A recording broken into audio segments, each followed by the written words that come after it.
No, it's true. Hey, everybody! You're on the Pearl of Wisdom Show. The Pearl of Wisdom Show. And I got my mullet going. Okay, I have a mullet, and I'm already getting... This is a wig, and I'm getting a hairline. That's pretty bad.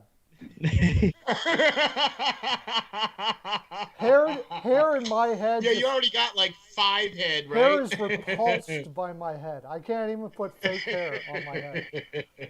Hello, everybody. Hey, Bell T. Welcome to live. I don't know who else we got in here. Speak to us, man. Hello. What's up, everybody? We got the prize and steel flyers in the house, and we're going to be talking the games last night, which were interesting nonetheless. Not, they were kind of interesting, and there's some storylines for tonight. I kind of like seeing which teams are going to be actually trying out there, and which teams are going to like. I like seeing the different philosophies of the organizations. Talking about organizational philosophies, I guess we should just get right into the big news of the day. The Rangers fire the catering staff and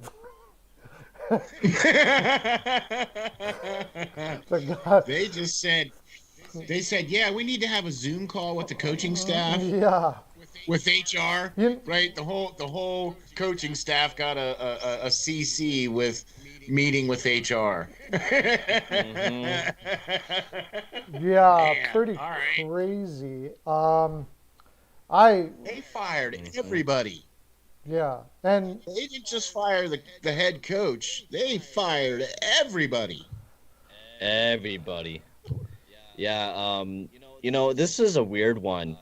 Quinn went 96, 87, and 25 with under Quinn. It was a weird firing because, it seemed like everything was happening so quick there in Rangerstown, firing their coach and the president. It makes no sense to me. Even Jeff Gorton, I thought he was doing a good job there at Rangers. Totally. Like, I remember when he was the GM at Boston, he practically gave the Boston that squad that they have now. He did it in that summer when he was there for 6 months, and then he got fired. He's a really weird GM because he seems to go there for a little bit, does a ton for the team, and then he just seems to get fired for no apparent reason. And this is another weird one.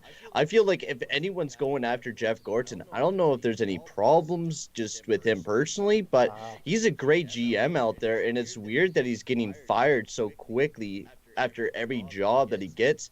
I mean, the Rangers, yes, they didn't have the most successful season, but they're still a rebuilding team with a lot of young guys on the team and tons of potential. They had Laffy and Capo Caco. Capo Caco had an unreal season this year, actually coming out as a good player.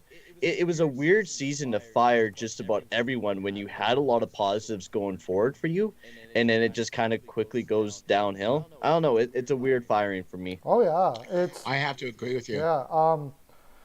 Sorry to step on 100%. Sorry to step on No, it's okay.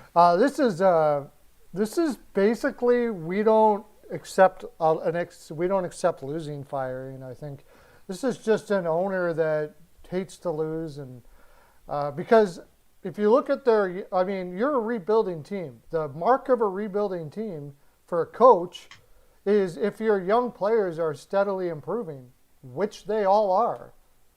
Fox would have won the Norris this year if he would have made the playoffs, and they almost did. So I don't know what they were expecting from this team. I had them at the beginning of the year. I thought they could be the surprise team of the year because, how fast their young players were growing. That's why. So, that's a coach, right? Doesn't make sense to me. Doesn't make sense to me at all. And certainly not. Gorton turned this team around in really fast. Their rebuild was super fast. I don't know what they're expecting here. Couldn't agree with you more, man. Why would to me this doesn't even make sense? And they didn't just fire the head coach, but they fired all the assistants too. Yeah. Yeah, it was a weird move. I thought they had a good season too. They were close, and of course you lost it. But that was because that division is so stacked. You kind of have to wait until your team is really, really good. And the Rangers do. They have great goalies in Shesterkin and Georgiev coming up the pipeline. And your roster didn't do bad. Like Spinajad had a great year. He was almost Right. 20 per game. Panarin had a fantastic season. Ryan Strome was from a third line guy to a great second line guy there for New Jersey. Buchnevich, Fox, like you were saying, Perlo, a guy that could potentially Kreider. win the Norris. Kreider was great. He had 20 goals this season. The list goes on. It was a weird season to fire your head coach and your entire staff practically. It's a weird one. I don't know what Rangers are exactly doing. Maybe they seen Tortorella or Tocchet. Maybe they liked one of those two coaches over Quinn. But I mean, they got no GM, so who's making the decisions? It's practically the owner. I guess That's Drury. you know. Drury wasn't Drury named the GM. Did they fire Drury yes, too? Drury. No. Yeah, Drury is the GM. That'd be funny. Yeah. They make Chris him Drury GM is and the then GM. fire him 2 days later. But yeah, no, get outta here. Drury is the general manager. I wouldn't be surprised at all if they brought Tortorella back. They had the most success as an organization with Tortorella there. Maybe Drury's seen something though. Maybe Quinn just wasn't, maybe getting enough out of the team than what he was expecting. Maybe he wasn't, because we've been seeing it with a lot of the young players. Like Laffy, once again, he came into the NHL and he, performed decently, but not to, what you expect out of him at first. Capo Caco had a better season than what he did last year, especially defensively. His defensive analytics were definitely up than what he was last season. So maybe it's just Chris Drury just seen that maybe he wasn't doing very well with the young kids and maybe wanted to implement some new staff in there. Because, I mean, you got Rick Tocchet out there. There's a ton of coaches out there now that have been fired and or let go that could potentially be brought in the Rangers. Like you were saying, Tortorella and his familiarity here in Rangers town. So there's some choices out there. I don't understand the Quinn firing, but, I mean, if you want to go after Tocchet's a great coach who brought some stuff out of Arizona that, no one else was able to bring out of Arizona. So maybe Tocchet would be a good coach to bring in for the Rangers. Well, yeah, it's going to be interesting because now there's the Seattle job has been on the block now. Mm-hmm. So I've seen potential. I mean, could Tortorella go to Seattle? Could Tocchet go to Seattle? I could see those very easily being where those potential coaches could wind up.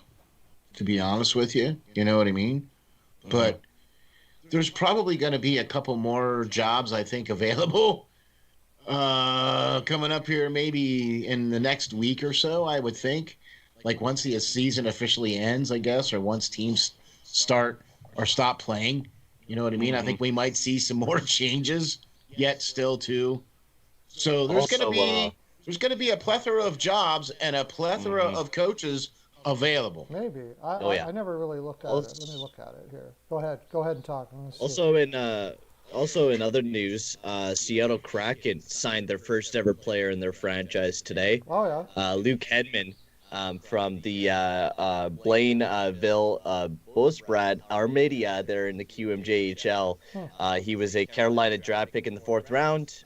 He was a free agent and Seattle scooped him on up, so he's the first ever player in Seattle Kraken history.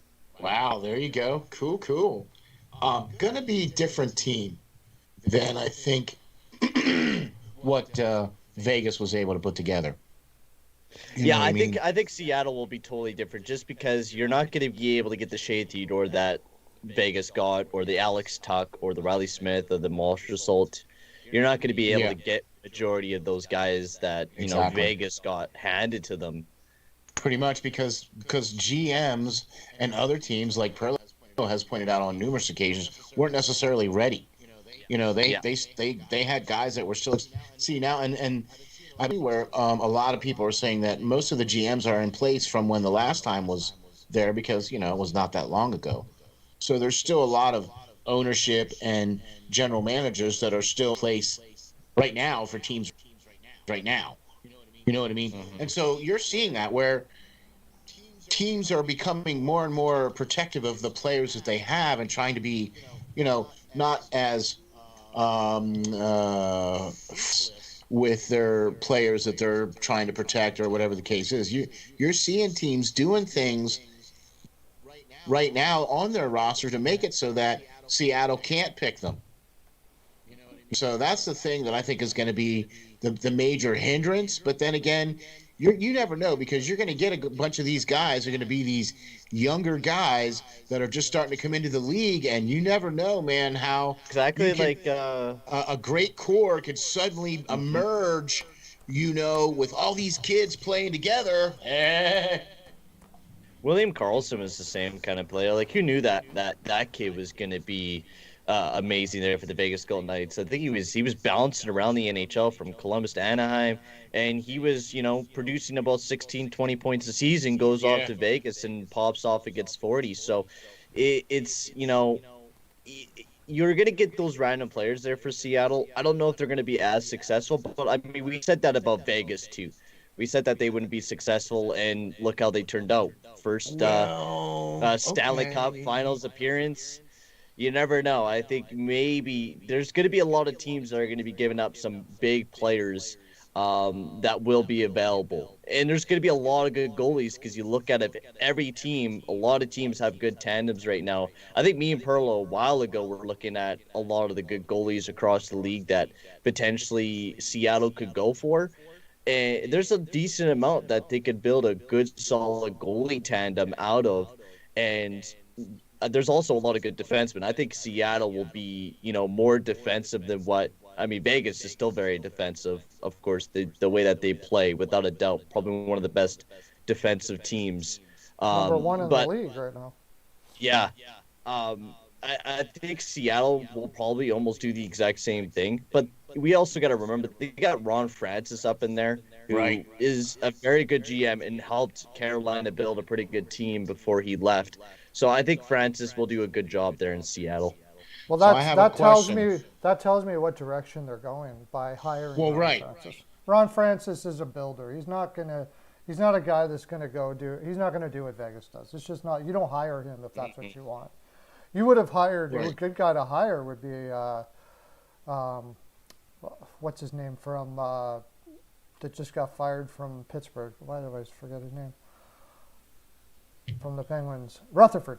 Rutherford. If you want to Rutherford. do that, Yeah, get yeah. Rutherford. He would have been good for that. Okay, well, let me ask you that. Well, let me pose this question then.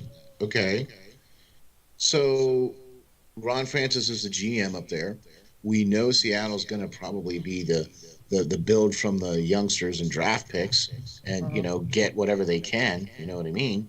As far as talent from whatever skeleton talent is going to be available to them, they're going to take the best of the crop. You know what I mean? And then they're going to use those to get more assets for draft picks and stuff like that. So they put together this team.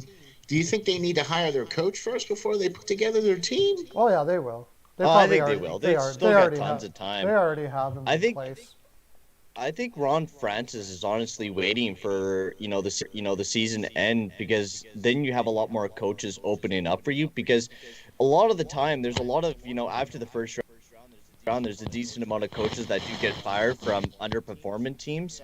So I Yeah. think there's a possibility that Ron Francis is just waiting until the right possible time to hire coaches. And honestly, my first guy on the list would be Rick Tocchet if I was, Seattle. There's even Claude Julien. I know we haven't really talked about Somebody him brought very much yet, but he's Bill also T took it. Bill T available. said. Yeah, Bill T, I think, was talking about Claude Julien for the Rangers. But Julian could be a Oh, great wow. coach for the Seattle Kraken as well. There's some possibilities there for the Kraken to bring in some really good coaches, You know some who else veteran might? guys. You know who else might still be on the block too? Is that Bruce Boudreau? Oh, that's the guy that I Mm-hmm. think they already have. NHL TV. Yeah, but I mean, I think he still has the itch. I think he's going, or I think they already have him. I think that's what they're going to do. I think that it's already in play.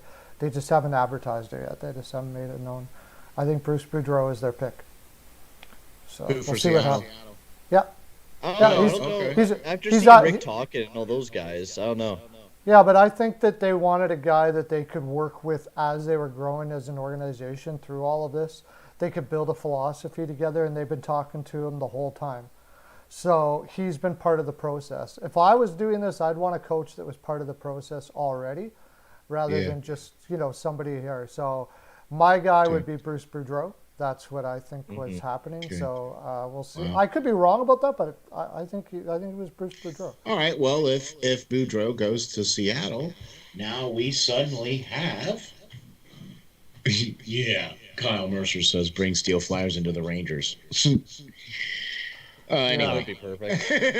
yeah, because the Flyers would win every. No, I'm just kidding. But now, having that being said, now you have Tocchet, you have Torts, for the Rangers available job, the Arizona available job, and then any other job that's potentially out there that we don't know about yet. You know what I mean? Seattle must getting going on hiring a coach because sooner or later there's going to be not too much to pick from, and Exactly. Yeah, that's there's a why lot I of think there they've is a already lot got of one. coaches out there though that I think this year is going to be fruitful for free agency for coaches out there. There's a lot out there that got fired this past season. There's a lot out there for sure. Yeah, yeah. And I, there's I potential heard things. I heard Arizona is likely going to be going with a guy that you wouldn't think. It's going to Oh be yeah, well they don't got a, very much money, so I would it's imagine. going to be so. a younger guy. Armstrong does that too. He likes to get like grassroots guys. So Quinn will be interesting. I think he's going to land on his feet. I'm not. I don't. I'm not sure exactly where he'll go, but he'll be interesting. I think he'll land on his feet. I don't think Maybe I think he a might. lot of Maybe. people. Yeah, maybe somebody might land as an assistant coach up there in Seattle as well too. That is a head coach now, maybe, or was a fired head coach. Probably whoever gets left off the vine will probably land somewhere as an assistant. Yeah, something like that. Okay. All right.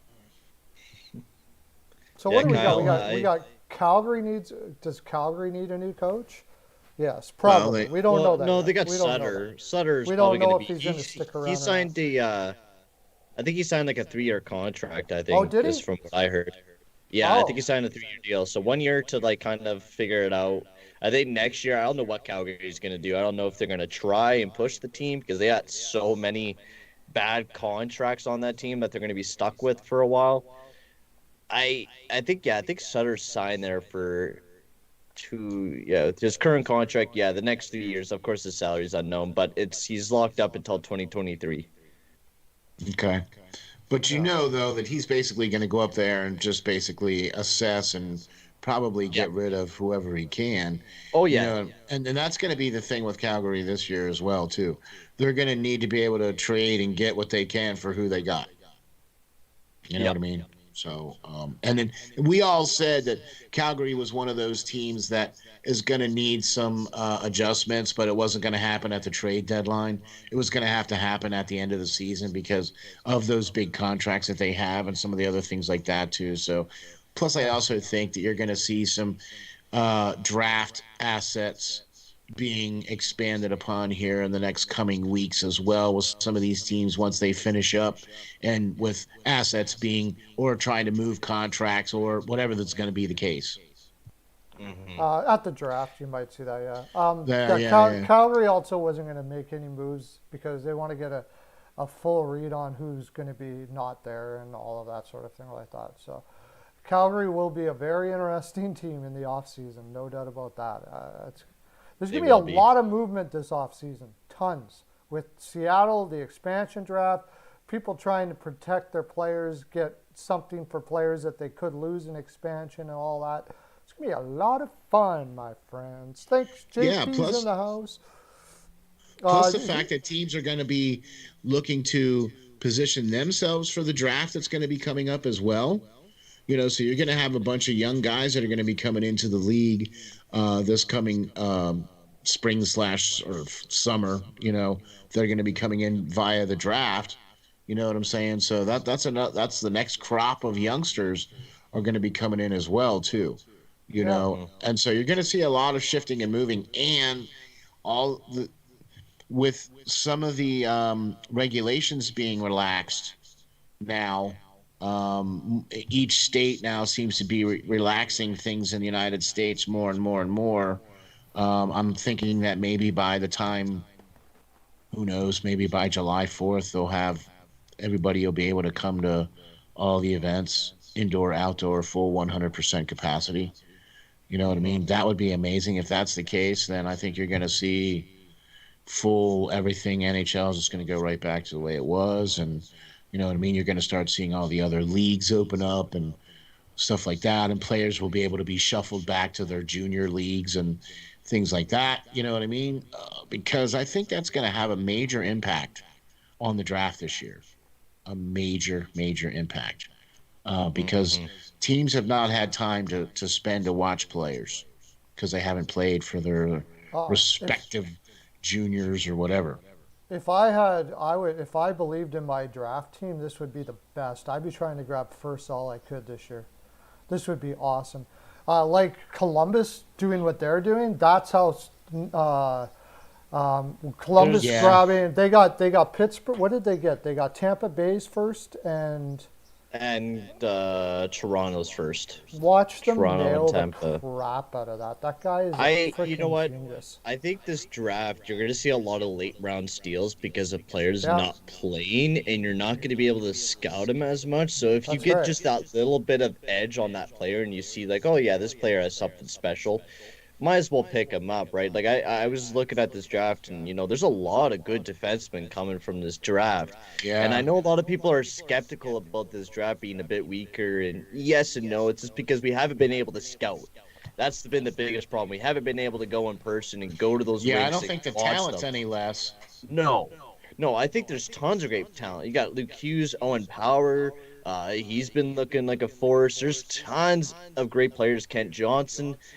There's tons of good players coming up in this draft. There's just, we haven't been able to either scout them or some of the players haven't been able to play. Exactly. A lot of players, even in the Oilers organization have been doing a good job playing their prospects and getting them all around the world. But a lot of prospects have had to travel a lot from North America all the way to Europe just to play hockey throughout the year. So it's definitely been a weird year for prospects, but I still think that this draft is going to be pretty big. Yeah. Oh yeah, I agree 100%. Hot Take Hockey's in the house. Man, all right. Okay, so Bill T asked, why did they play Ovechkin last night? Because Ovechkin wanted to play. That's why. He wanted to play. Yeah, probably. He wanted to get his timing back, and he wanted to play. Ovechkin, I love Ovechkin. He doesn't care injury, whatever. I don't care. And I you know what my thoughts on teams that worry about injured players and all that nonsense. Plus he wants to have that warm-up game before the playoffs. Yeah, exactly. Yeah. No, that was. And you're facing off against the Boston Bruins. You kind of get a feeling for that team, right? Yeah. Right? Especially if you're going up against them in the first round, you kind of get that feeling going for you. And I think this series is going to be a lot of fun. I've seen Tenorti absolutely level Tom Wilson in that game. So I am ready for some physicality between the Bruins and the Capitals, and I bet John from Off the Wall Hockey, he's going to be excited about this series. Oh boy. Okay, we should probably get into our games tonight. And the GOAT 2, thanks for coming in, buddy. Thanks for being in, Mercer, CL, JP. Our thing is going all screwy here, so I don't know how many people are in here, but our playbacks are going through the roof, so there has to be somebody out there. Awesome for everybody coming in. Keep bringing them on. Yeah. But come and see the mullet. Is Vegas going to try tonight? We'll find out by which goaltender they put in, mostly. It's Colorado's trying. I think they're gonna. Colorado's trying. They're putting in Grubauer tonight, so I love it. Love it. Yeah. Okay. They're gonna be trying. All right. Let's get to the game since we were talking about it. That was the first game last night. We'll talk about that. We just talked about it a little bit with was it JP? No, Bill T asking why they played Ovechkin. Ovechkin was in last night, played some minutes. About 19, not terrible. So 19 minutes, just cut down his minutes a little bit. First game back in 5 games? The Bruins sat half their lineup for this game, which has me a little concerned. I didn't think Cassidy would do that, but he did, and we'll see what happens with that. Well, I'll tell you what else he did, too. He came out and said that Swayman is going to be backing up Rask for the playoffs. Yeah, not Halak, yeah. Mm-hmm. Yeah. Okay, which makes sense. So that to me right there speaks. I mean, we all have been fawning over Swayman since he's come in. Yeah. He's been like, wow, all right. But yeah, that makes sense to me. I mean, the fact that he came out and announced it already, you know what I mean? Said that he was going to go with Rask and Swayman right off. That to me, that speaks Well, volumes. it's a no-brainer, really. I mean, Swayman. Well, it is, but Swayman's put up like under 2 and a .93. He's a wonder kid so far. exactly. Yeah, I think also to answer Bill T's question, sorry guys to cut you guys off, but I was just taking a look at Ovechkin's game log sheet, and Steele, you are right, he hasn't played in a while, nor has he scored a goal in a while either. He hasn't scored since last month on the 17th against the Philadelphia Flyers when he put in 2 goals and 1 assist, and that was the last time he registered a point for the Washington Capitals. So I think he's trying to get himself going a little bit because he has not been playing, and he didn't play. The last game he did play was against the Rangers on the 3rd this month, and he only played for 39 seconds. His last actual game was on the 22nd, and he didn't register any points against the Islanders. So that's going to be a big storyline. Can Ovechkin get himself going? Because he has been a bit dry out of the last couple of games, but I mean, you never know with Ovechkin. He could either be the playoff Ovi that we've once seen, or he could just not be the Ovi that he could be the Ovi that we're used to seeing in the playoffs and be the chokester Ovi, but who knows? Well, Who knows what type of Ovi we're going to see. If he's healthy, which I think is going to be the key phrase right there, is if he's healthy coming into the playoffs, which is probably why they held him back for those extra couple of games after he played that one shift there against New York. You know what I mean? Or that, whatever, 39 seconds or whatever. So that's probably why they probably played him, so that he could get back into, because look, when you haven't, just because you skate with those guys and you practice with those guys, it's not the same as playing a game with those guys. And so those guys aren't out there hitting you. The other team's out there hitting you, but nobody else, you understand what I mean. So you got to play the game to shake that rust off, and I think that's why Ovechkin played. And what scored or not, I don't think it matters anymore for him. He's probably all focused on getting cups now. Yeah. And also for Boston, I think, I don't think it was a bad idea to play their AHL lineup practically. But, it was a Tuesday game when your game's coming up on Saturday. I know you didn't want to risk any injuries, but keeping those guys going, especially now they're going to be basically taking a week off. And while the Washington Capitals players are going to have, that one game more than what the Boston Bruins had. I don't know if they're just going to be coming out rusty for the Boston Bruins, if that one game would affect them or not. I guess we'll have to see, but... Okay, that's a great point, but I want to counter that with this. I bet you they get a night off, and then I bet you they get some practice. I bet you not, probably. Okay. Probably they were out there skating hard, getting ready for this matchup. That's what I mean. So maybe they don't get a day off, but I guarantee you they're going to get some practice. Yeah. Oh, yeah. I just don't. I'm just not much for the philosophy. I just think the philosophy that a coach, the best coaches I ever had this had the philosophy that you look one game, you don't look past that. Now all of a sudden you're looking past that because you're looking past to the playoffs instead of the one game in front of you. And keeping that philosophy is very important. I think it really is, and I think the best teams keep that philosophy. So that's, but that I could be wrong, but that's what I think. But yeah, Bill T, you're all right. The Providence Bruins did play well last night against they did. That's the what Capitals. I mean. 25 shots on goal, right? Lazar huge. was the number one goal center last night and got a goal. So that, and Lazar could be the first goal of the game. Lazar looks like a guy that could be picked up by Seattle too. That wouldn't be a bad pickup by him.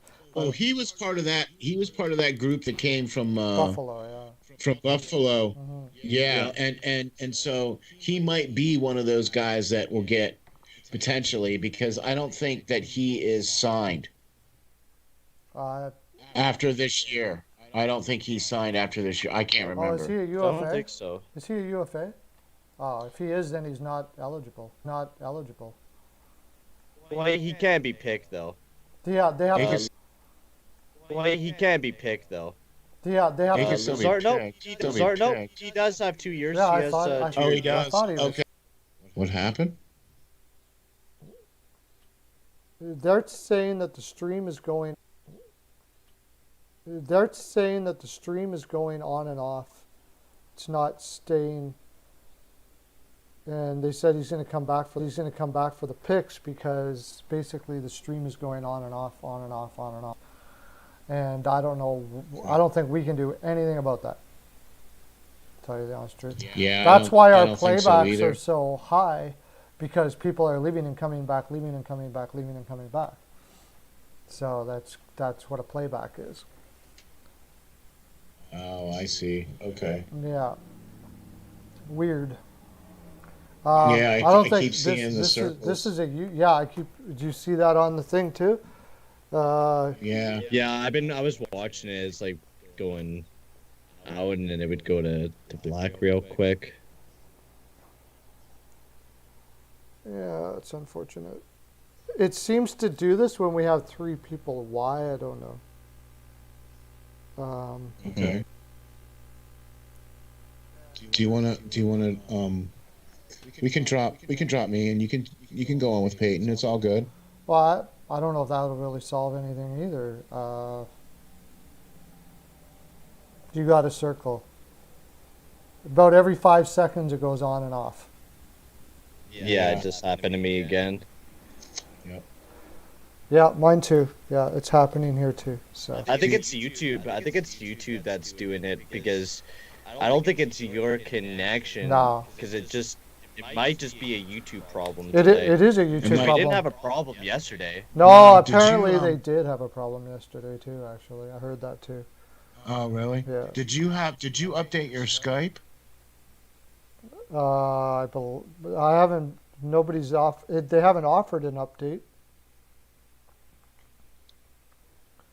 I probably can't update it now, anyways. I don't see any offer for an update anywhere. 8.71.0.49 is the version I'm on. It says you're on the latest version. Go to settings. Yeah, I know. I'm looking at it now. Settings. Okay. And then where do I? Oh, what do I hit after? Oh, help and feedback. Help and feedback. Yeah, you are on the latest version of Skype. So it has. Is it 8.71.0.49? Yep. Okay. So whatever's happening appears to be a problem with YouTube.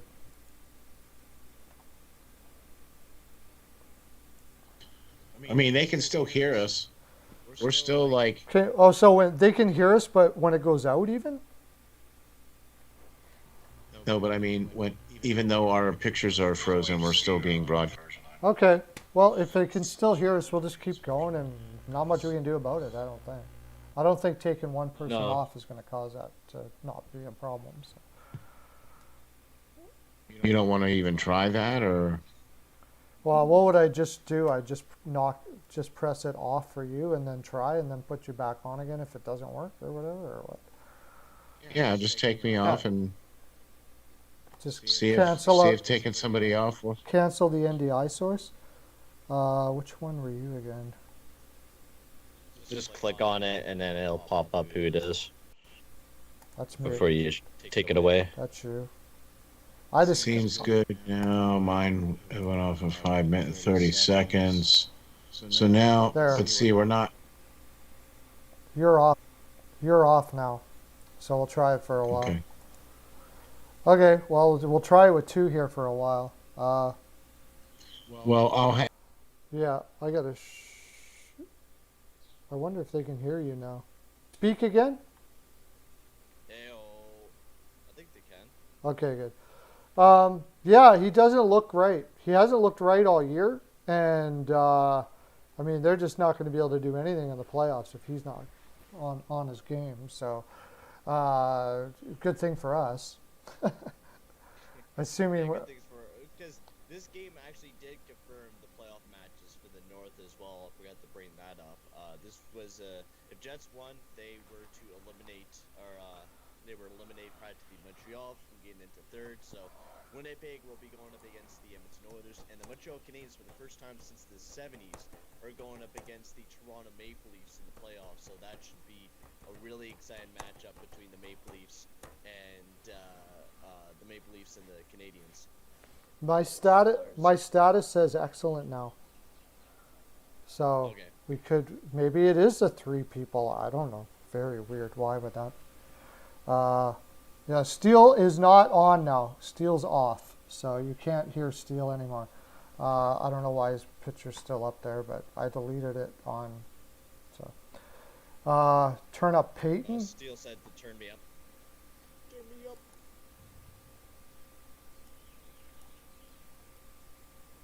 But yeah, otherwise, I didn't. Oh, wait a second. The Winnipeg Jets. What? You are not on right now. The NDI source isn't moving, so I got to find your source. Let me try 3.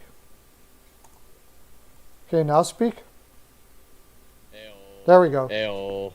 Okay. There we go. Fix it. There we go. Fix it. Perfect.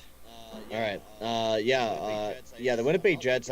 I'm not liking their game right now. Like, I know they ripped it up and they scored 5 goals, but it was against the Vancouver Canucks. Hal keeps doing what he's doing. He could be a really lethal player in the playoffs. He hasn't been playing too well this year, but if he can kind of get himself going into the playoffs and bring back that defensive game that he's kind of lost this year, he could really be a lethal player going up against the Edmonton Oilers. Yeah.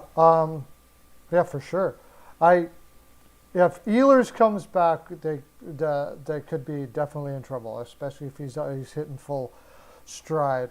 His speed will counter Edmonton's speed very well. They certainly would need that kind of speed in the lineup playing against the Oilers as well. Also, very underrated two-way player as well. He's a very good two-way player as well. So, Peyton is echoing now. Jeez. This is crazy. I love technology. Not. The stream's just filled with issues today. Yeah. NDI source 1. Otherwise for Vancouver, I thought, Vancouver, man, Holtby, I don't know what to say about him. Every time I watch him, it's just so bad. The goals that he lets in are so weak, and the way he plays. But I gotta say, the biggest thing is Hellebuck has to get himself going against the Edmonton Oilers. I know he had a shutout against the Vancouver Canucks, but even when he did play well, it wasn't the greatest game in the world for the Winnipeg Jets, and they got to really bring up their game. A lot of people are calling them off, saying that the Oilers should win. But, I mean, if the Winnipeg Jets are, playing like a collective team again, they could really, really be a powerful team going into the playoffs. Yeah, if they got playing like they were mid-season, the Winnipeg Jets, they could go far. I had them going far. I said that they were going to beat Toronto. What am I doing? Now I'm gone. There you go. I had them beating Toronto. So, but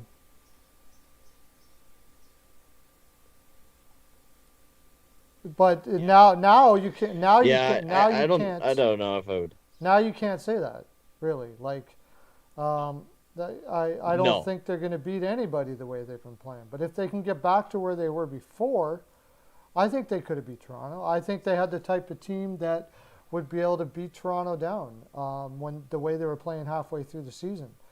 But now, no, I don't see it. No, I don't see it either. It's going to be a hard series there for the Winnipeg Jets against the Edmonton Oilers. I mean, no matter what, it was going to be a hard series for them just because of their defense. I don't think their defense is as strong as what they want it to be. I don't know. I like the Winnipeg Jets, but if they got that little bit more defensive help, this team could be a total tank. But without the defensive core, it's just they don't have that, oomph to get past that first round against the Edmonton Oilers, who have, a bit of a better defensive core than what the Winnipeg Jets have. But just their defense, Morrissey, you look at his analytics, he is not a very good-looking top-two defenseman for that Jets team. I mean, Pionk's been having an amazing year, but Morrissey's been having a bit of a down year this year. So, I don't know. The Winnipeg Jets have to get their ass in gear, because right now they're not playing the level of game that they probably want them to be playing. Yeah. And also, do you think if they get eliminated in the first round, do you think maybe Paul Maurice would be the next coach that would be fired?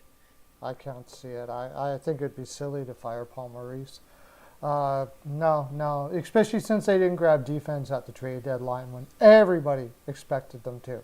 And that was part of the reason why I said they could beat Toronto, is I thought for sure they were going to pick up a defenseman at the deadline. And they never did. Mm-hmm. So I guess other general managers might have been, taking them for granted that they would overspend for it, and they just said, no, I'm not spending that much. And that's it. And we'll do the best we can with what we got. So delicate balance. Not much I can say about Cheveldayoff. He's actually done fairly well on trades that he's been had to make and been pushed into in a lot of ways with Laine and before that Trouba, picking up Pionk and a few others. He did pretty good. So you kind of got to give him the pass when he decides not to. Obviously, he must have thought they were trying to rake him over the coals pretty good. Hi, Devondra. How you doing? The stream has been on excellent for a while, so hopefully we're coming back here. Perfect. But as far as Vancouver, right on. Good. Everything's working perfectly now. As far as Vancouver is concerned, should be an interesting year for them. The good thing about it is Vancouver's going to get themselves hopefully like a Power or something. That would be huge for Vancouver to get a guy like that. I think so. They need a defenseman. They need something for that core. And I mean, they're going to get a good pick from this upcoming draft. So that will be exciting for them, because where do they face in the league right now? They're fourth last in the league right now, tied with New Jersey for third last in the league. So they're going to get some really good lottery odds, and they're going to get a good chance at that first overall selection. So it's an exciting time. I mean, not really an exciting time for Vancouver fans, because it sucks. You don't want to be, down near the bottom of the league, but you could potentially, bring in another defenseman to that Canucks team to hopefully, bolster up that defensive core a little bit more, especially since you only really have Quinn Hughes. If you could bring in an Owen Power, maybe even his brother and Luke Hughes, wouldn't that be funny to bring in the brother and Luke? Go Luke and Quinn. That would be killer. And then maybe give New Jersey a call. It's a very Vancouver. Give New Jersey a call, like, give me Jack Hughes. Yeah. We'll give you Pedersen. Get all the Hugheses there. That would be something, because and there's a lot of reasons why you do that. Even if there might be a slightly better player out there, it's much better come contract time if you've got the brothers there, right? Like, they'll take a little less to play with each other and stuff like that. So it's a good idea to do that. I think they're going to be all over it if Hughes is available to them. Hughes is looks like a pretty solid player, for sure. So I wouldn't see any reason why they would pass on him. Problem is, all of them are really similar players. So if you were to bring in Luke Hughes, you would have two very kind of offensive defensemen in your back end there with both Quinn and Luke. They're both kind of very similar players. And I mean, same with Jack. If you were able to bring in Jack Hughes, I mean, that would be fantastic as well. Get all the Hughes brothers. Sure. Yeah. Do the exact same thing with what they did with the Sedins. Yeah, I think it would take a lot to get Hughes out of New Jersey, though. But that would be a difficult thing, but it would be awesome. But they certainly need this, and I really think, I mean, you got general managers out there right now. Gorton is out there. I don't know if he wants to work anymore, if he wants to take a break or whatever, but might be a really good time to say goodbye to Benning right now, maybe. I would take Gorton over Benning in a heartbeat. right? I would as Vancouver. I would get because Gorton could probably get rid of a lot of those bad contracts. Benning has showed that he can't get rid of a lot of those bad contracts over last offseason and probably this offseason as well. This is a big offseason for them, right? You really think about it. This is one where you could probably offload a decent amount of your bad contracts to Seattle. Yes, you might have to pay a pretty penny, but if you could get a lot of your bad contracts off your team to dump off on the Seattle or something, or at least get one of them off your team, that would be massive because I mean, you got Louis Eriksson you're still paying. You need to get Anton Roussel, Jake Virtanen's. I mean, he's been dealing with a ton of personal stuff himself. Even Tyler Myers' contract needs to get off the team. And I mean, they can let him be exposed, but who's going to take that $6 million deal for the next 3 years Right. when Seattle has that chance? And are they even going to be picking Holtby? The Canucks are in the worst possible spot I think you could ever be in as a team. Like, you look at their contracts, they screwed themselves massively signing Holtby to that contract and then getting Demko in the same contract as well. I don't see it, it's going to be a tough time there in Vancouver to get a lot of those bad contracts off the team. Yeah, it would be difficult. Hey, Implicit hasn't been back for a long Heyo. time. Welcome back.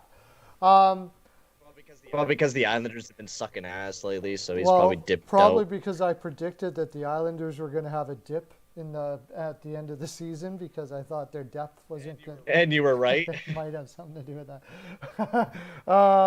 That's not like that's just because that's what they always seem to do, and they don't have enough depth. But I don't think they're the worst. I think San Jose is, but they're way up there as they do. Benning has drafted well. It's weird. Just if you can get Benning to just go down to player development or something like that, and keep him in the organization and Well, I think drafting that's what Jim and development. Benning was with Boston. Yeah. He was actually director of Animal Scouting there with the Buffalo Sabres for 7 years, and then became director of player personnel, and then the assistant GM there for Boston for 6 years. And then, of course, he became the GM of the Canucks. But yeah, you look at his draft record. I mean, some of the picks have been bad, but you picked up Pedersen, Hughes, Podkolzin looks great. Brock Besser looks amazing. If they kept Jared McCann, he would have been an amazing player there for the Canucks. Cole Lynn's not looking like a terrible player either. Same with Hoglander, and they drafted him in the second round.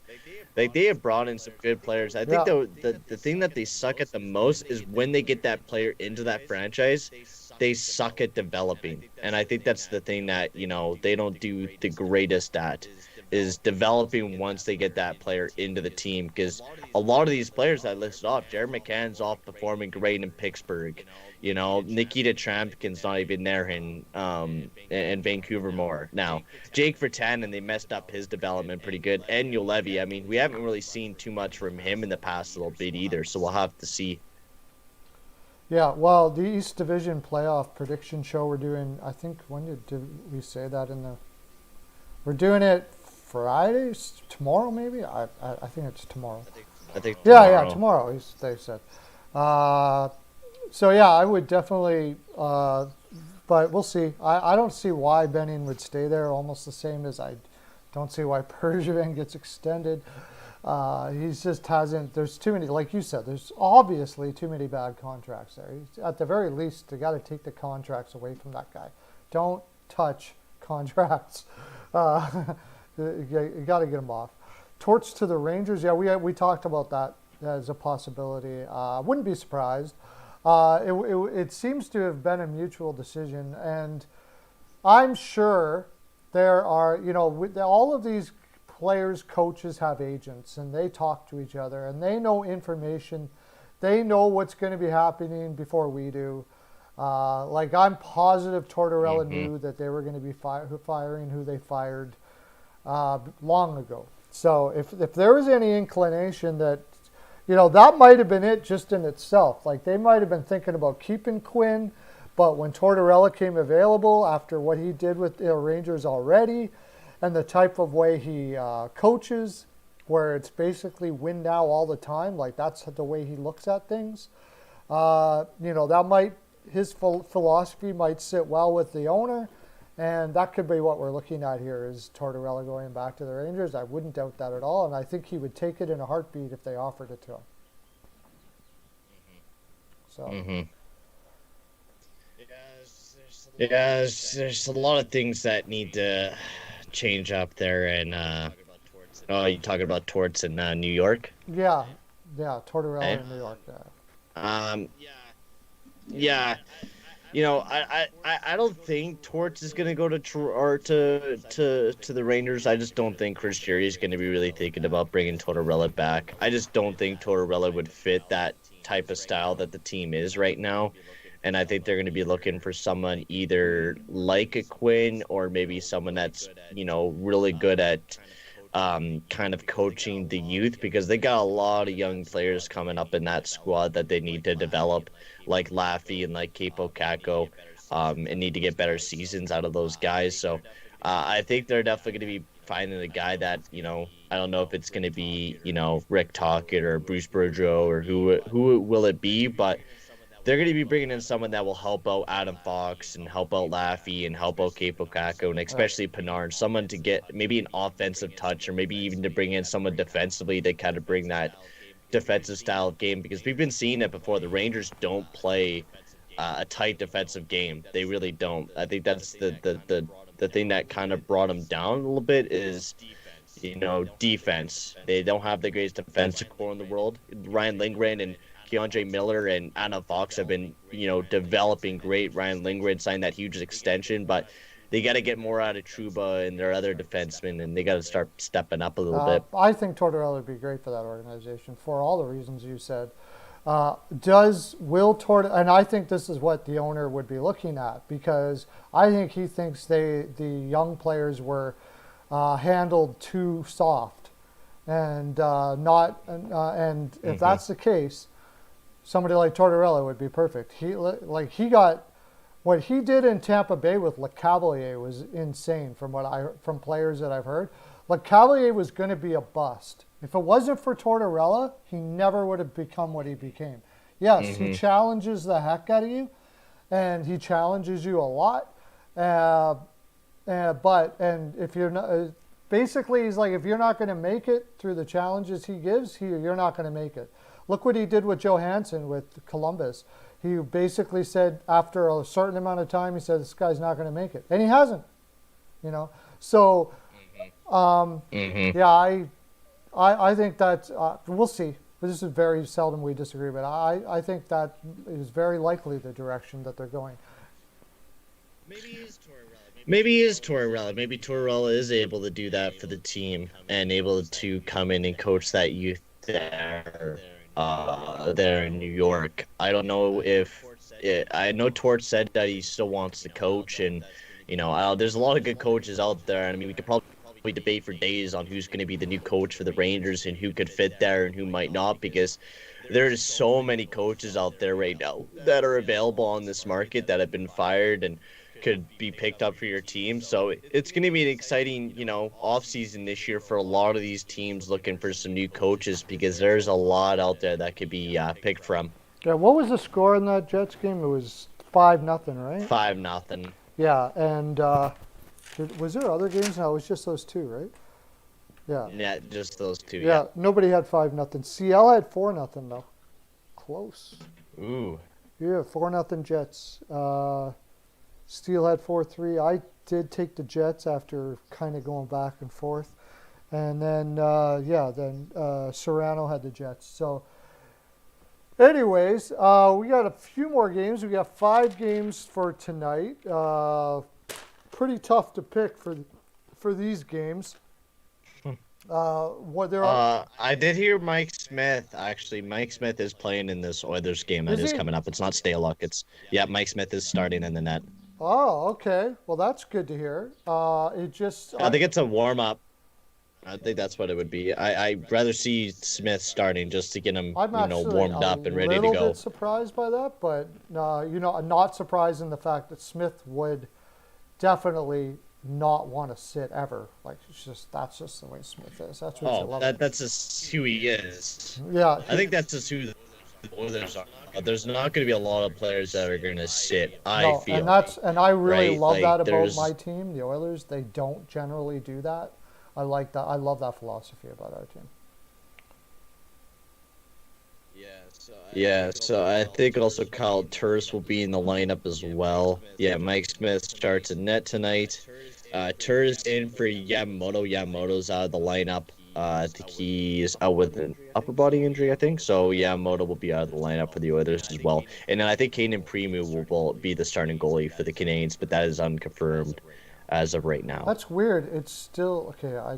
I just refreshed my daily face-off thing, and it still doesn't confirm any goaltenders for Montreal or Edmonton. That's odd. Hmm. Yeah, I think this game, I'm gonna have it.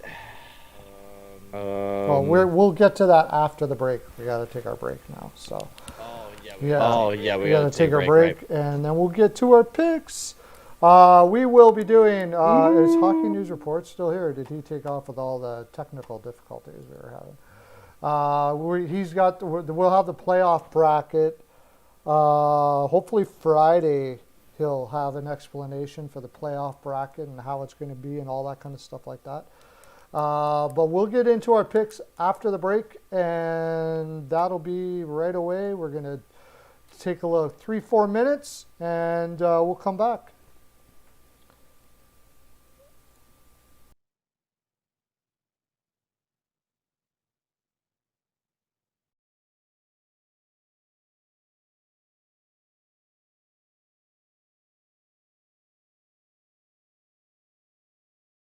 Greetings. This is Steel Flyers from the Steel Flyers All Sports Network, and we have two very special guests. We are delighted to be joined by Tracy Musser and Nicole Howard from the Canine Country Club Resorts. Tracy and Nicole are both managers for CCC Resorts and work at the Windsor or at the club, one of two locations both in Manheim, Pennsylvania. Congratulations on your 30th year anniversary of being in business. Let me start off by saying this. Steel Flyer stands behind this company 100%. Taken care of Steel Flyer's furry friend for the last 2 years now, and they are a one-stop shop for everything your furry friend needs. In fact, let's find out what our friends at CCC Resorts offer. Nicole, how are you today? Good. How are you? Doing great, thank you. What are some of the great boarding services that you guys offer, and what do we have to do in order to get our furry friends taken care of when we are unable to travel with them? Well, we like to bring everybody in for a tour first. That way they can see the behind the scenes, they can see where they stay, they can see where they play, and then we explain all of the fun things that we can add on to their reservation, whether it be one of our packages, either a nature walk, a ball time, or even a cuddle time. Oh, wow, that sounds great. Boy, it sure sounds like a resort to me. So how are you today, Tracy? I'm doing well, thank you. Tracy, tell me, is it true that you guys have both an indoor and an outdoor pool at the Windsor location? It is true. We've got one of each, so we're able to offer year-round swimming. The indoor pool is a great option for dogs who are swimming for therapy or rehab. It's got that sloped entry so they can wade into the water. Our outdoor pool is a little bit larger, and it's 4 foot deep the whole way across. Both of them are saltwater pools, so it's really easy on the dog's skin and coat. Wow, that's very awesome. So then during the summer months, you have a much deeper pool outside and then a sloped entry shallow pool indoors for the dogs. Tracy, tell the folks how we can get some pool time. Well, the first thing everyone does is come for an intro swim. We use that time to make sure the dog is comfortable in the water. We make sure they know how to get out of the pool safely, and we go over all the pool rules and etiquette with the clients as well. After that, they're able to schedule private appointments where they have the pool to themselves, or they can invite friends and have a whole group swim going on. So after a dip in the pool, then it would have to be off to the groomers, right? I mean, our furry friends cannot go out looking their best. Nicole, what are some of the great services your top-notch groomers provide? Our groomers, they specialize in full service grooms. We can do the basics, whether it be just a bath and a brush out or a blowout. Or for the extra pampered pooches, we can do nail dremels, we can do deodorizing soaks, and also facials. Wow, man, that sounds like a resort if you ask me. Tracy, I know one of the main programs here at CCC Resorts is the WAGS program. The Steel Flyers dog is enrolled in this program. So why don't you tell the folks what is involved in this and how they can get enrolled? Yeah, the WAGS program is our primary daycare option at the Windsor. It's designed to be a structured program for people who are looking for a set routine for their dog. They all come on the same days each week, which allows them to have set friends, and we know exactly what's going on with each group. So we do a little bit more activities, and we build more into their daily routine there. But we've got other daycare options as well for people looking for a little less commitment. We do an hourly care where you can drop them off and just pay by the hour. We also do a day stay option, which is great for the dogs that prefer human friends instead of making friends with other dogs. And then we have a traditional daycare option as well if you're looking for the occasional outing for your dog. Wow, there you have it. A full-service groomer, a daycare program, and an indoor and outdoor pool. What more could you ask for? Sure seems like CCC Resorts has everything covered. Remember, DOG, depend on God.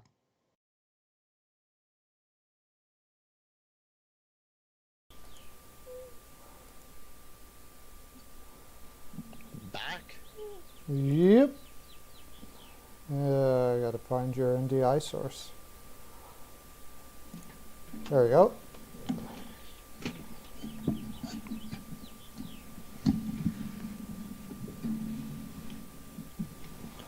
Should be good to go.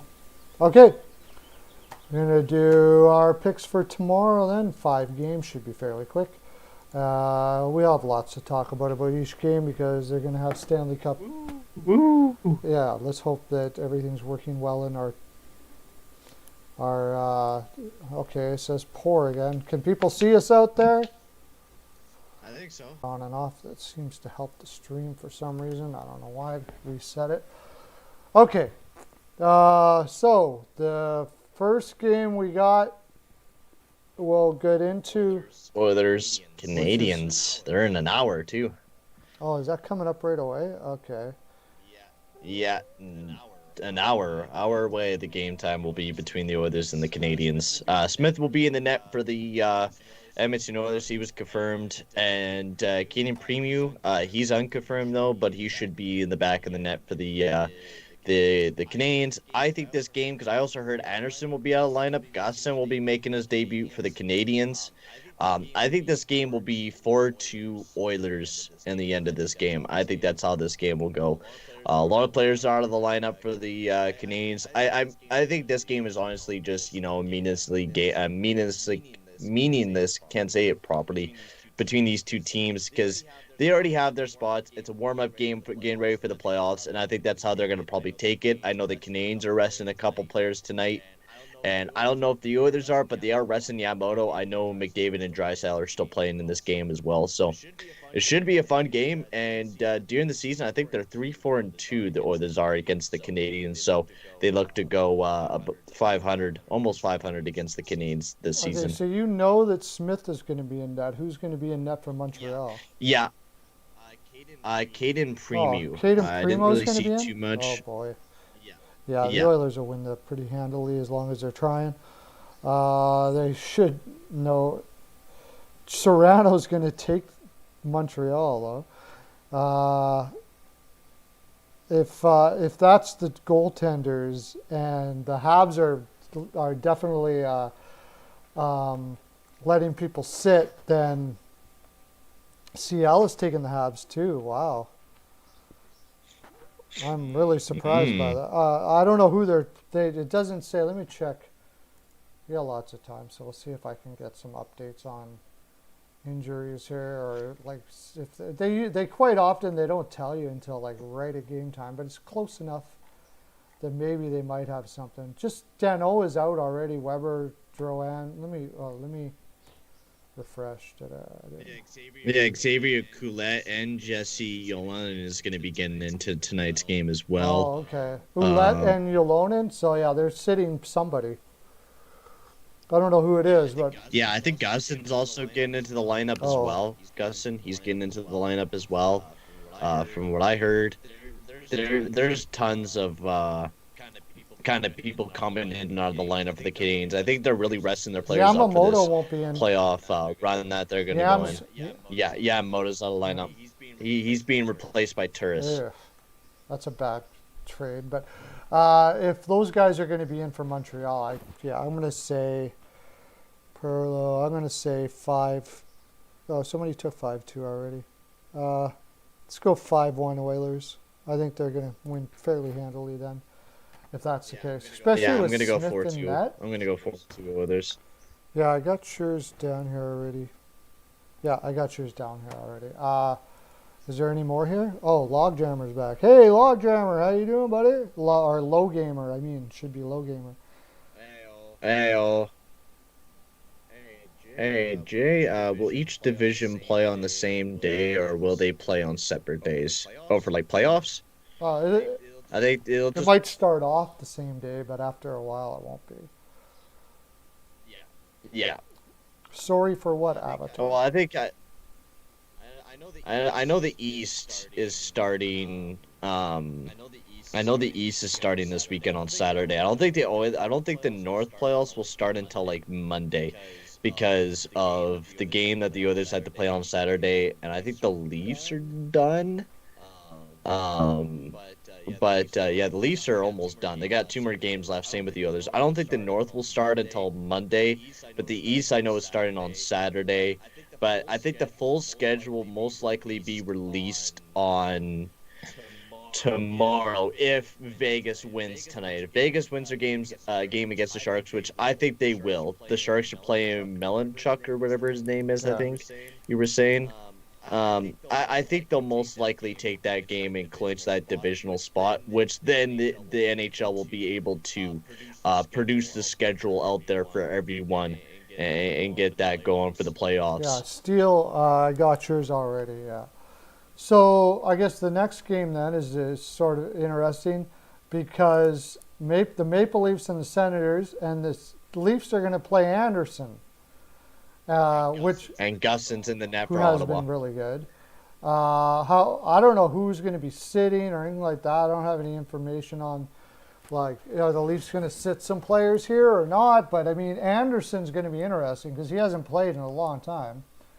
Are they giving him are they going to start rolling with Anderson, you think, or they go back to Campbell or maybe back and forth for a bit? I think this is like a test run.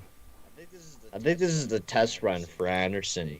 Like, in my opinion, this is to see how Anderson will do against the Sens, see if he'll give a good game for them, see if he's going to be good enough to maybe start game 1. But I do believe that, the Leafs do want to go with Frederik Anderson. They'd rather go with him most likely than Jack Campbell. Jack Campbell, some games he has a really good record. He has been playing very well. There's some times where, he kind of brings back that, backup kind of style of game that Jake Campbell used to play, where he was a little inconsistent at some moments of time when he was a bit younger there in Dallas. I don't know how well, it's such a weird goalie tandem because Toronto's had some bad luck with goalie tandems over the year. I think Freddie Anderson will do.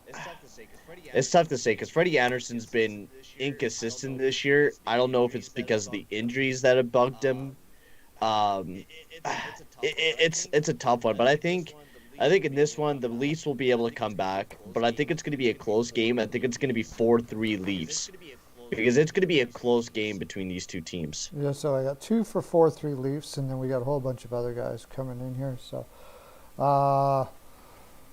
Mercer's got 4-2 Leafs. Yeah, I think it's probably going to be the Leafs, but I wouldn't be surprised. I think it'll be close, and I wouldn't be surprised if Ottawa won this either. Serrano's taken Ottawa. They've been red hot. Yeah, they've been really hot. I think that's why.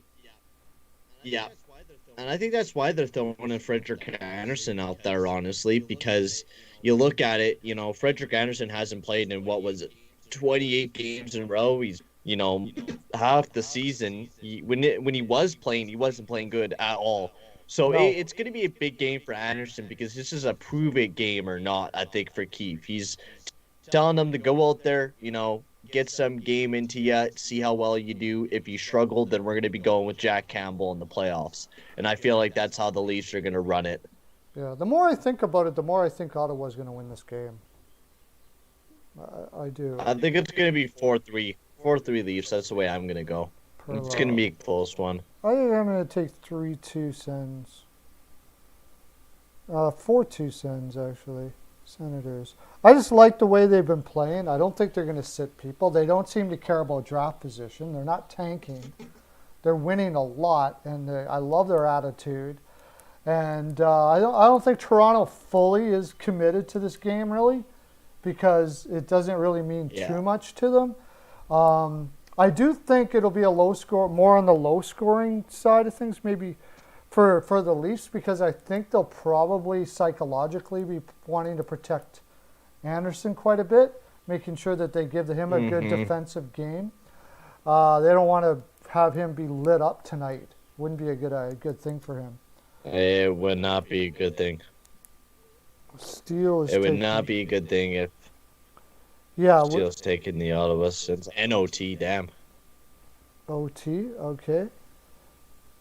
With the fellow that just popped in here, just give us who you think's going to win and what the score is.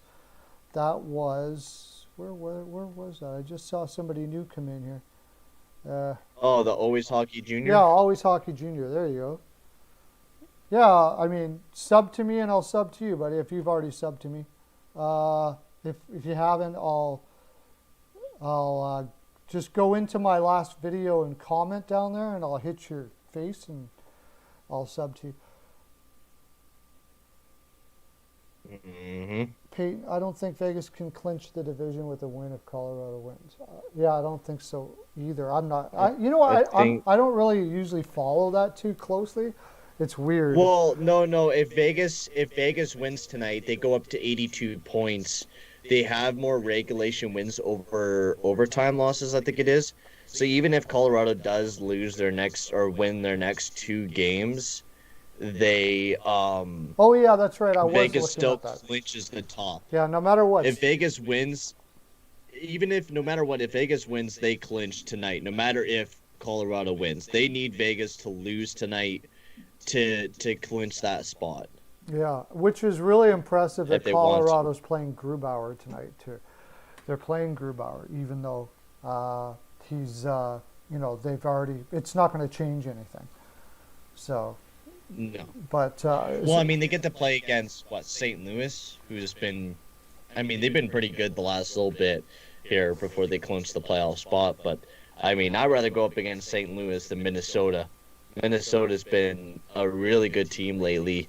I mean, Colorado will most likely be able to push over the Minnesota Wild, but Minnesota Wild's a tough team, man. They really are.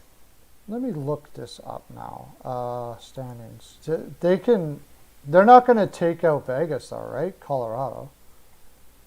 Oh, they can take out Vegas. Sorry, Colorado can take out Vegas for the number 1 spot. So that's why, yeah. Yeah, but if Vegas wins tonight, then Colorado doesn't have a chance. So they have to. They have to lose. Colorado has to win the next 2 games. I for sure want to play St. Louis over Minnesota. No doubt about that. Yeah, if I can do that for sure. Yeah, they do have something to play for, and they're doing it. So I thought they didn't have anything to play for, but actually they do.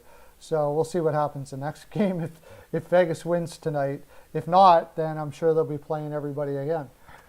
All right, let's go to our next game then. What was it? St. Louis and Minnesota, or Vegas and San Jose, I meant. Is that what's next? Vegas and San Jose. Whichever one you want to do. Yeah. Vegas versus San Jose with Sharks, and we already know that Michalchuk or Michal, whatever his name is in net for San Jose. San Jose playing the tank goalie because if they win, it screws up their draft position quite a bit. Yeah, where are they at right now in the division or in the league? They jumped at 5th. They're 25th. Yeah, they jumped 2 teams if they win. So does. Oh no, they jump more than that. They jump 3 teams if they win tonight. And so does Ottawa, and so does LA, I think, or something like that. Like none of them want to win if you're looking at that. None of them want to win if you're looking at that. No, I don't think Vegas. I think Fleury's he's unconfirmed though, so Fleury might be the starting goalie for Vegas there. I think honestly Vegas takes this one 4-1. I think is what I'm gonna go with here. I think Vegas is gonna, they want to clinch that last playoff spot. They want to be done with it. They want to know who they want. And like Steel Flyers just said, they want that President's Trophy, President's Cup, and I think they're definitely gonna be going for it. Vegas is gonna go out there. I don't know how many players they got playing tonight. I think they might have a little bit more than what they did the other night. But even if they don't, I think they'll be able to take the San Jose. They only lost 2-1 with 15 skaters out on the ice. So if they're going up against the San Jose Sharks, I think they'll be able to easily defeat the Sharks 4-1 in this game. Mercer 7-2 Vegas. Yeah. Yeah, I think they're going to win fairly handily too, and because I just don't see San Jose having much. At least subconsciously in the back of their mind, they know it's better for the organization if they lose this. Steel is taking Vegas 6-2. So everybody knows Vegas it. Like, they would always tell you that they don't pay attention to that, but that's not true. They do. No. At least subconsciously, it's there, and Vegas is wanting to put it away tonight to make sure that they play St. Louis, like you said. They've struggled against Minnesota too, right? In the regular season, the Knights have. I think so. Yeah, I think Minnesota has their number a little bit, has won quite a few against them. Let me just check. Minnesota. I think the Knights have they've only won, hang on, 3 games. Then 1, 2, 3, 4. So it's like 3-4-1 against the Minnesota Wild, but those 2 other wins have come in overtime. Yeah. So they only have 1 regulation win against the Minnesota Wild this year, while the Minnesota Wild have 4 regulation wins against the Vegas Golden Knights. So, I mean, you know what? The Minnesota Wild could totally be the underdog team out of that division. I know a lot of people are talking about Colorado and Vegas, but man, imagine if Minnesota pulls it off and they go off to the conference finals by the help, of either Cam Talbot or Kaapo Kahkonen. Like if Minnesota gets everything going, I mean, it could go. The sky's the limits for that team, especially with Kaprizov on that team. And the depth that they have is insane. They got a lot of good players all up and down that lineup there in Minnesota. Like Dean Evanson's been doing a great job there in Mini. But this Vegas game, it should be a fun one. It is against the Sharks. You got 2 competitive games, and like the next one is the LA versus Colorado there. So 2 very exciting games. JP said I changed my mind in my yes, I do that often. That's why I highly recommend you go to my Patreon, because things change, and I change the way I look at things, the way I see things, all that sort of thing like that. So if you just go off my videos, you can get some really good information, but you're not getting the final information. Yeah, once I do the live, my mind can change. Yeah, there's things that change through, especially this time of year, where sometimes you just see something on Twitter and you're like, oh, this player's out of the lineup. Well, gotta change it up now. So yeah, sometimes I just come up with something just pops in my head that I never thought of before, and I just go, that's right, or whatever, or I find some trend that I didn't know, or whatever. So. You just never know. But how did they do against Colorado, Vegas, this year? I was just taking a look at it. I think Vegas so far this year has had 4 wins, 4 losses. Yeah, 4 wins, 4 losses against the Colorado Avalanche. So they're dead even with each other. 1, 2, 3, 4. 1, 2, 3, 4. Yeah, 4-4. Between each other, yeah.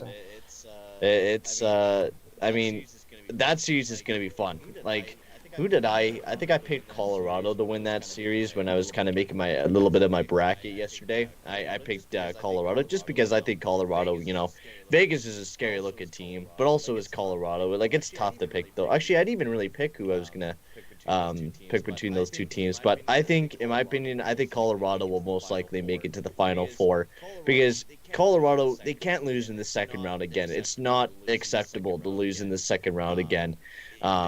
It just can't happen for them. They can't, after years and years, this is a team that's been talked about winning the cup for a long time. This is the year. I think they have the most to die for this upcoming playoffs because they have the biggest expectations. They're like the Tampa Bay Lightning a couple of years back when they were supposed to be winning the cup, but they kept losing. This is where Colorado is right now. They need to win this cup this year, especially with the type of caliber of team that they have.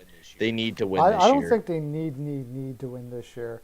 They've got plenty of. No, I think they got. Yeah, other years. They have plenty other of years youth. there. And I don't think they're ready this year. I don't think this is the year for them, because up the middle, No. I don't think that. I think Vegas is going to go all the way. I do. I think Vegas. I got that. Vegas is my pick this year. That team is insane. I just love the energy of that team. I love the way they play. I love the way they played all year. I think they must be the best third period team in the league this year. Like, Vegas? yeah. Vegas does a good job shutting down the game in the third period. It's like when I watch the Oilers do a trap system, it just does not work very well. But when I'm watching the Vegas Golden Knights game, that trap system just works so well. Yeah. They can play it any way you want. Amazingly well. They can play it any way you want. You want to play a speed run and gun game, we can do that. Or you want to play. That's why I like them this year. I think they're best equipped with the leadership that they have. Goaltending, Fleury's going to be on a freaking tear. I think unlike Colorado, they don't have it in their minds. Like there's players in their minds that we're going to be this for the next however many years. They're getting long in the tooth, all of them. And, a little bit. I mean, they're still probably going to be good for a bit, but these veteran guys like Pacioretty and Stone know you can't take anything for granted. You may never be back in this position again. No matter what it looks like for you now, they're fully aware of that. And that's why I think, like, both of these teams, Vegas and Colorado, they're probably going to die out on that ice during that series if they were to go up against each other because it's Vegas's time to win the cup this year, and it's also Colorado's time to win the cup this year. Both teams want to do it. Mm-hmm. Both teams, like Colorado has a bigger length of time that they could be a playoff team, but you never know. That could change in a split dime. Yeah. You could lose half your team, and you could be out of playoff contention. We have seen it before.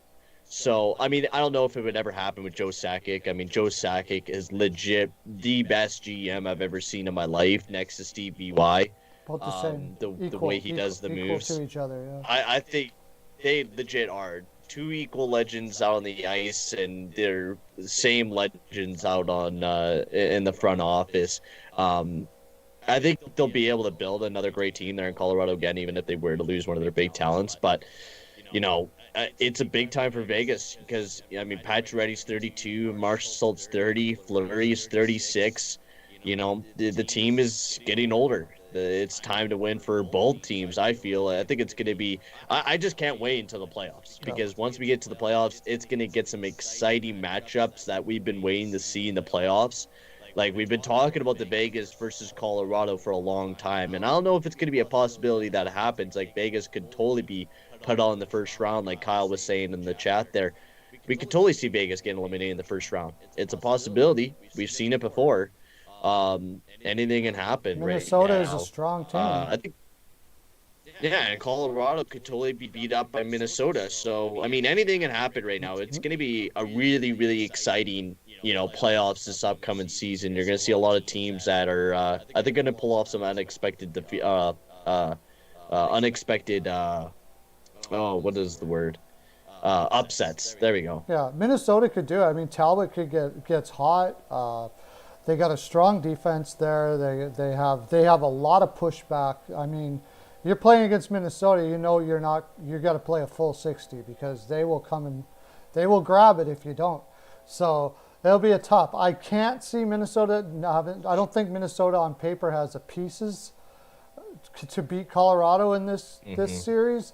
But and like you said, they're a very strong team. So if Colorado's not going on all cylinders, it would be, it's a very possible thing.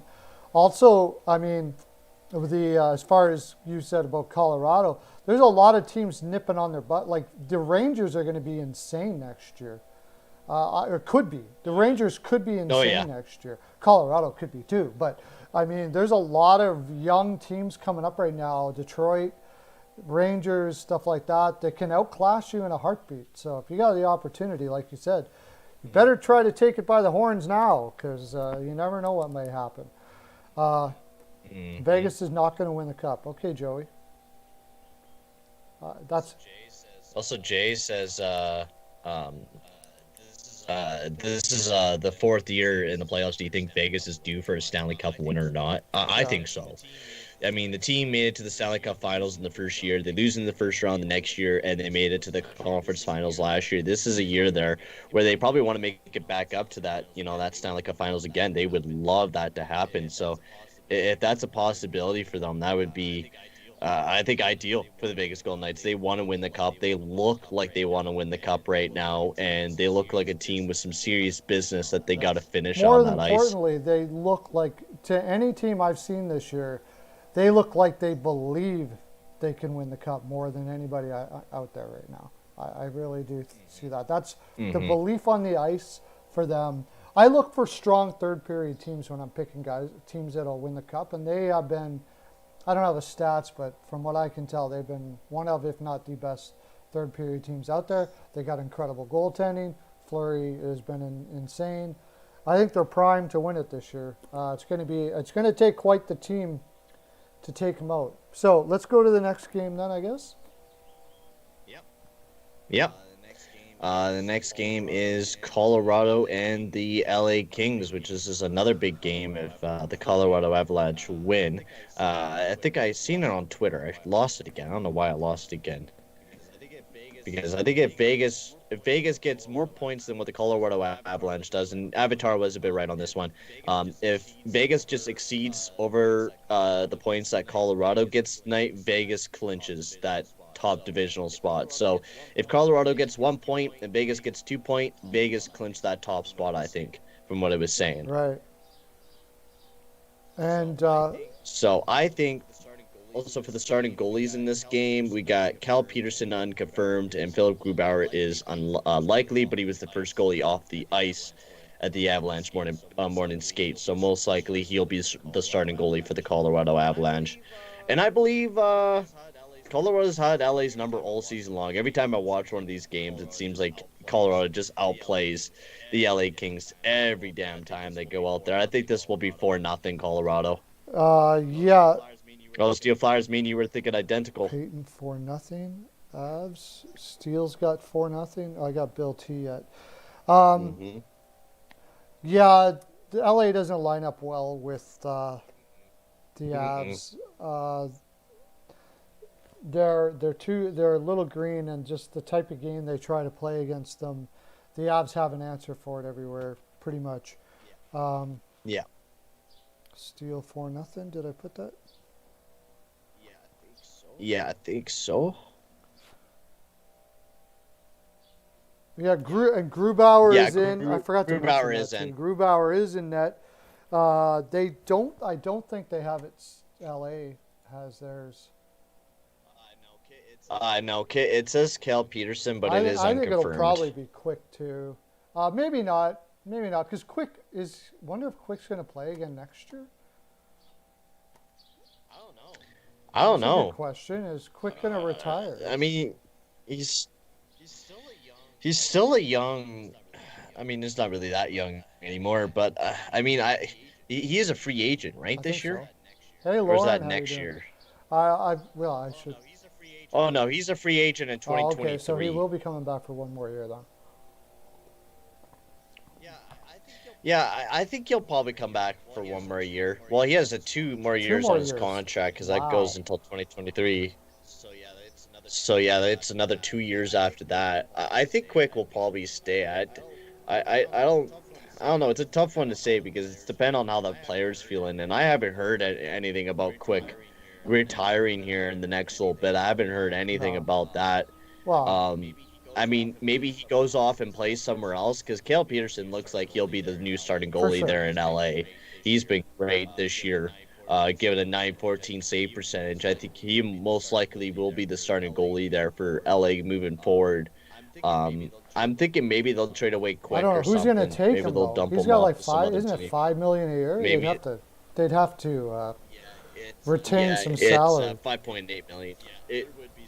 There would be some retention on some salary, but I mean, he used to. I mean, before his injuries, because he started getting injured, right? That's what kind of derailed him a little bit. Because he was an a amazing beast. goalie. The stuff Absolutely, he was yeah. doing, like the playoff run that he went on there with LA on that cup run that they went on. Oh, he was nasty. He was nasty. Like the year he had 10 shutouts with 35 and 21. Had a 928 save percentage with 10 shutouts that year back in 2011-12. Absolutely insane. The type of years that Quick would throw up. I'm trying to think who they have as a backup besides him though. Like who they got coming up that they may want to play. It's possible they don't have anybody ready and just keep him for now. He was a cup winner if he's working well with Cal Peterson. I don't really see anybody that's ready to pull. But then I didn't see that in Chicago, and all of a sudden they found a Lankinen right out of their butt. So, who knows, right? Like, goaltenders are kind of tough to. Jacob Ingham. He's 20 years old. I think they probably want to let him, percolate a little bit more in the minors before bringing him up to be, I don't know, what was his numbers this year? They got him on the taxi squad. Yeah, he was playing in the ECHL. He had one game for the Reign this year. Yeah, it doesn't look like he's ready. So unless they go out and get a different backup besides Quick, they probably are just going to stick with Quick, I would imagine. And Avatar said, unfortunately, McKinnon is out tonight as well for the Colorado Avalanche. Who is? So McKinnon is out of the lineup. Oh, McKinnon's out of the lineup. And yeah, so Jay just said, what does it mean if it says our points exceed the Avalanche points earned by the Kings? What does that mean? Oh, I think it's like, it's such, I hate NHL for that dumb crap sometimes about how confusing they make it look with clinching. I have to read it again. Because it's confusing text. I think always the NHL confuses me just about everything with the NHL. Because they always make these really confusing things. Because I think if Vegas wins tonight, they clinch, I think. Yeah. I think that's how it's going to work tonight. If Vegas wins tonight, they clinch. Yeah, it says here the Golden Knights can clinch first place in the West Division as well as President's Trophy with a win over the Avalanche. Never mind. I'm looking at a wrong one.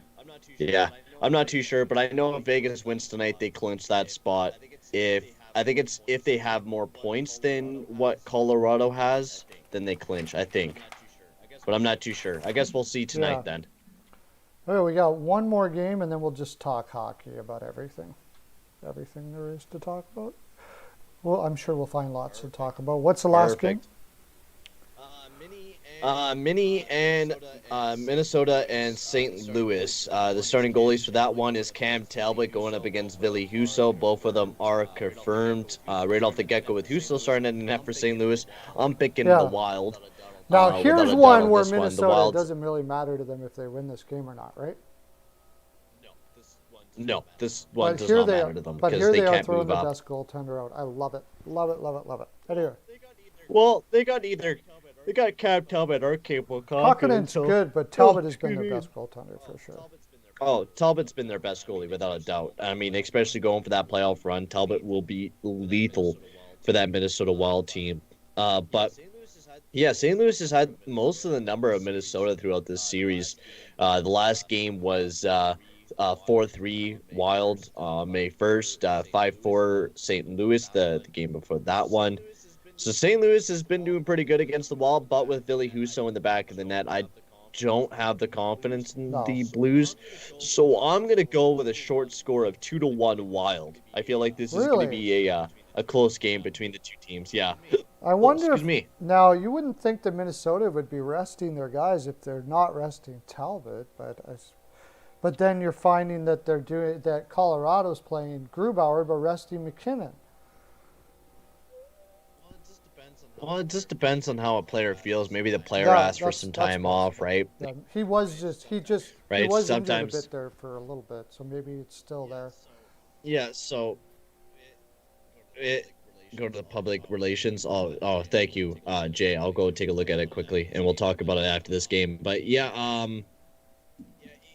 it's a weird one because I mean it's just dependent on how the player's feeling. I think the player goes up to the coach, or the coach asks the player like, "Hey, do you want a night off? Do you want to play tonight? Like, what do you want to kind of do?" So I think that's the biggest thing is depend on how the players feel, and I think McKinnon probably was knowing that he wasn't feeling great to keep going tonight, and probably took the night off.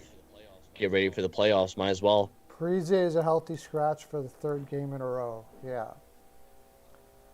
Yeah, we could talk about that since we're talking about this. Parise and his $1 contract that he has, and now he's a fourth. Oh, he's being bought out. How many years? How do you buy that out? I don't know if you buy him. Can't buy that out. Well, let's take a look. Let's take a look at if we were to buy it out. But anyways, I'll before we go on Zach Parise, I do want to take a look at the clinching scenario. So it says if points earned versus the Sharks exceeds the Avalanche points earned versus the Kings, they will clinch the President's Trophy. And then for the Avalanche, will clinch the President's Trophy and the #1 seed in the Honda division if they defeat the Kings in any fashion and the Sharks defeat the Golden Knights in regulation. So, like I was saying, and also the Maple Leafs will remain in President's Trophy contention if they defeat the Senators in any fashion and have the Sharks defeat the Golden Knights and the Kings defeat the Avalanche in any fashion, and the Maple Leafs could potentially have the President's Trophy, which would be absolutely nuts if that were to possibly be a thing. Right.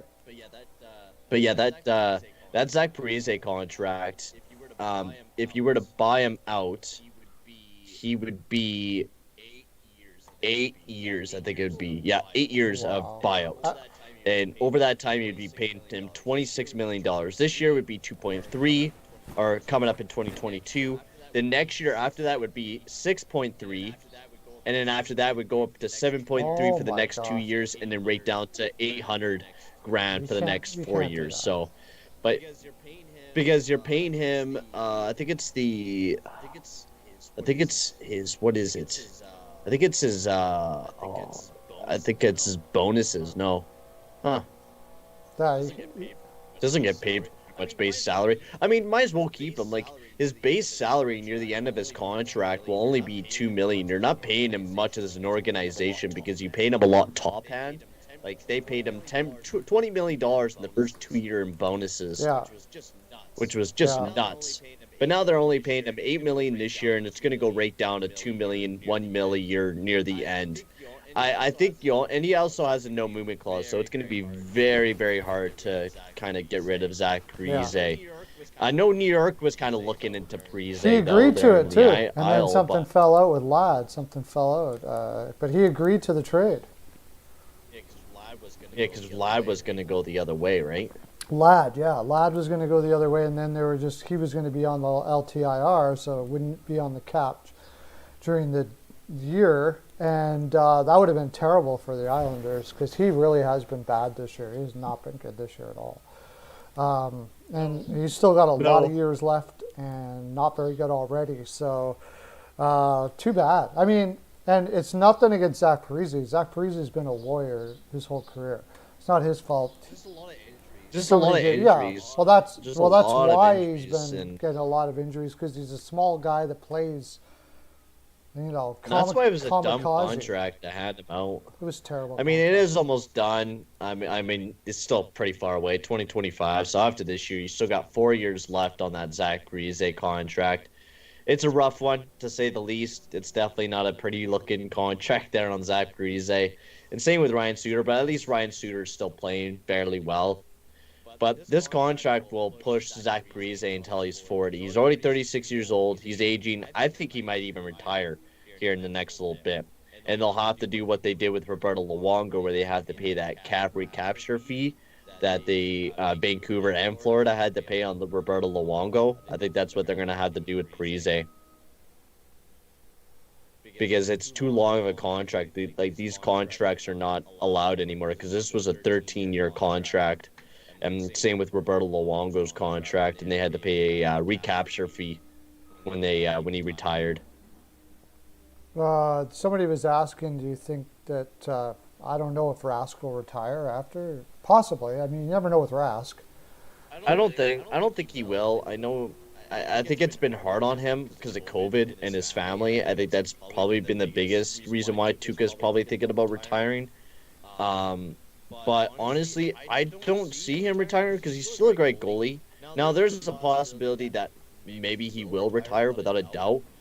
But he's still a great goalie. I think he still might play, either in a Boston uniform or maybe for somebody else. But, yeah, I don't know. It could go either way. But I think... I don't think he'll ever play for anybody else. I don't think he will. He'll be either playing for Boston or nobody. Boston will take him back. It's just a question of... He's extremely family. So if he's not feeling it, I suppose he could. But whether... I'm not in Rask's head, so... he certainly is capable, physically, to be a number one still, obviously. He's been a beast when he's been in the lineup. But he has struggled with injuries, and if he's just like, I don't want to do it anymore, or, maybe, I don't know what the injuries are. If they could affect him when he gets older, he may choose to say, I'd rather take my, have more youth as possible. Yeah, it's just depend on how he's feeling, right? If he wants to go home and take care of his kid or whatever it may be, I respect his decision and whatever he does. I think Tuukka deserves some time off, especially with having to deal with this COVID stuff that he's been having to deal with, and with his, his daughter there. But yeah, I think I don't think Tuukka will retire. I think, like you were saying, he's still performing great. But who knows what he's really thinking. Eichel should go to the Oilers. I mean, that would be. I mean, I know. I've been seeing Oilers fans talking about Eichel going to the Oilers and talking about how the Leafs are doing it. I would like Eichel on the Oilers, but I don't want $30 million locked up in forwards like how the Leafs have it. Like you're just. I don't know. You're not improving the defense at all.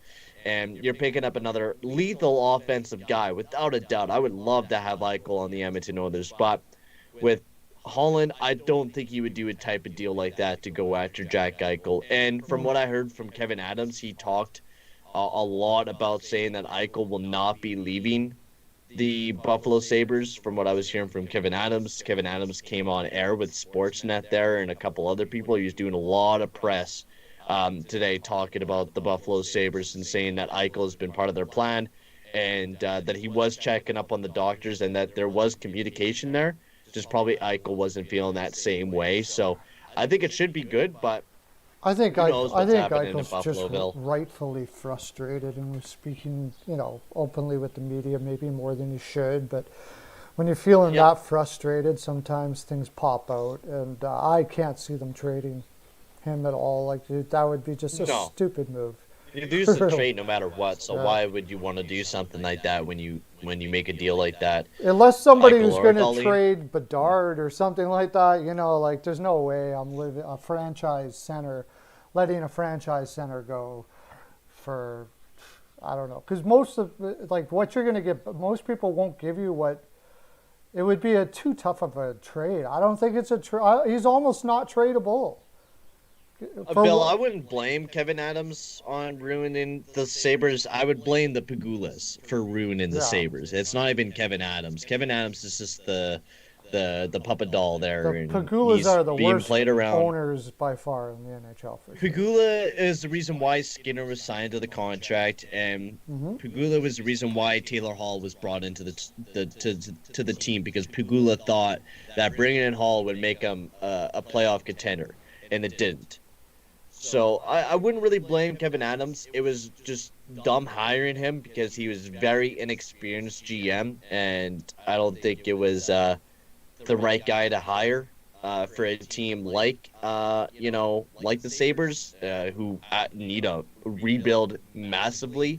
And I don't think Kevin Adams is their man. But the Pagulas, they've been controlling everything, and they will continue to control everything there in Buffalo. Yeah, Eichel. Yeah, I thought he said Ehlers to the Oilers, Eichel to the Oilers. I'd love it, but it just we couldn't make it make sense. There's no way. We would have to trade. We would have to trade Draisaitl. I mean, yeah, you could, but We'd have to give Draisaitl know. back in order for that. But that would make no sense to do that, because if Buffalo's rebuilding, then they're probably just want a bunch of prospects. So you could do like a huge bundle of Broberg. You trade away Yamamoto, haul away a couple firsts. You load it up with some lower end. I mean, that's the way that they did it for when they traded away or traded up for Lindros or any other big players. It's usually just a ton of prospects and tons of little players being sent back and forth. You would also have to send some money back, like a James Neal or a Mikko Koskinen sent back in that deal as well, because Eichel is $10 million for the next 5. So I think Jason Botterill ruined Buffalo, the Sabres. if I'm Adams, No. I don't see anything in Edmonton besides Draisaitl I want. I want Draisaitl back. There I have my number 1 center. I don't know if it's plus or not or whatever. If I was Buffalo, the only team I would trade with is LA. would be one. LA would, not even New York. I know the New York Rangers fans think that they would be able to make a deal. I mean, unless they were to trade away Laffy or Capo Caco, not even Capo Caco, it would have to be Laffy going back in that deal to get Jack Eichel. Because LA has to trade away. LA has to either trade away Byfield or Turcotte to make a deal like that happen with Buffalo. It has to be an elite level prospect going back. The Oilers don't have that unless they were to bundle up Broberg, Holloway, and a ton of other prospects and first to get a player like that. I just don't think it's reasonable to go after Eichel. I would love Eichel on the team, but I don't think it's going to fix any of the problems. We're going to have the same problem in Toronto. We're not going to have any cap space and stuff like that. It's not if we don't trade Draisaitl. If we do, then it makes sense in a sense, but I'm not sure you can really say that Eichel is that much better than Draisaitl anyway, so I don't know if I would really do that anyway. So I love Draisaitl. I think Draisaitl is a fantastic player. So why would you want to ruin the chemistry by picking up maybe a player that might be a bit better defensively than what Draisaitl is and Eichel, and ruin that chemistry between Draisaitl and McDavid. I would love Eichel as a second line guy, but I just don't think it fits. And also, I don't think Jason Botterill ruined the team. I don't think he was the right fit. And Ralph Kruger did not ruin the Sabres. He was a great coach. He just did not fit in with the Sabres. He's not fitting with the Oilers. He's a good coach. He's just been hired on teams that are just not good. And it's because of the Pagulas. The Pagulas have ruined the Sabres in general. I don't think it's the GM, Jason Botterill, wasn't very smart as it was, but a lot of the dumb moves that did happen was because of the Pagulas. Yeah, I agree. I don't think Botterill wanted to sign Skinner. So there's just a whole bunch of bad moves that went on there. I don't think that I even go further than that. It wasn't Botterill that traded O'Reilly either. It was Murray, and I don't think Murray wanted. Was it Murray or was it Botterill that traded O'Reilly? Maybe it was Botterill, but I don't think they wanted. I think it was Botterill. Okay, I don't think Botterill wanted to trade O'Reilly either. I think they have an owner out there that gets offended by freaking everything, and just makes rash decisions, like firing everybody just like that. He's terrible. He's terrible.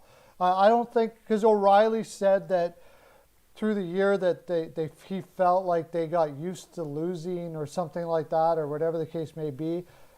And, he was right.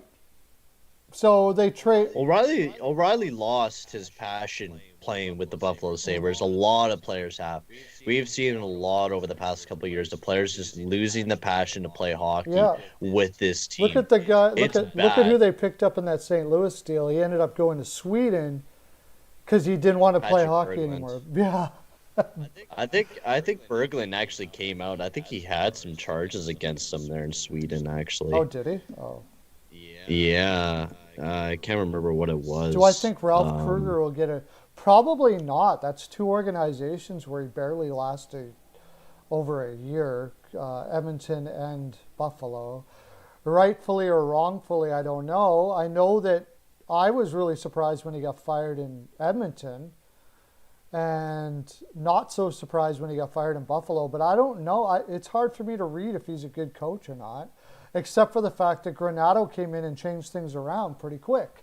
So those are not great optics for Ralph Kruger to get another job. When you get fired and the guy that comes in goes and changes everything around, and all of a sudden Buffalo looks like a not bad team, right? At least trying every night and stuff like that. So it's probably not the greatest optics in the world.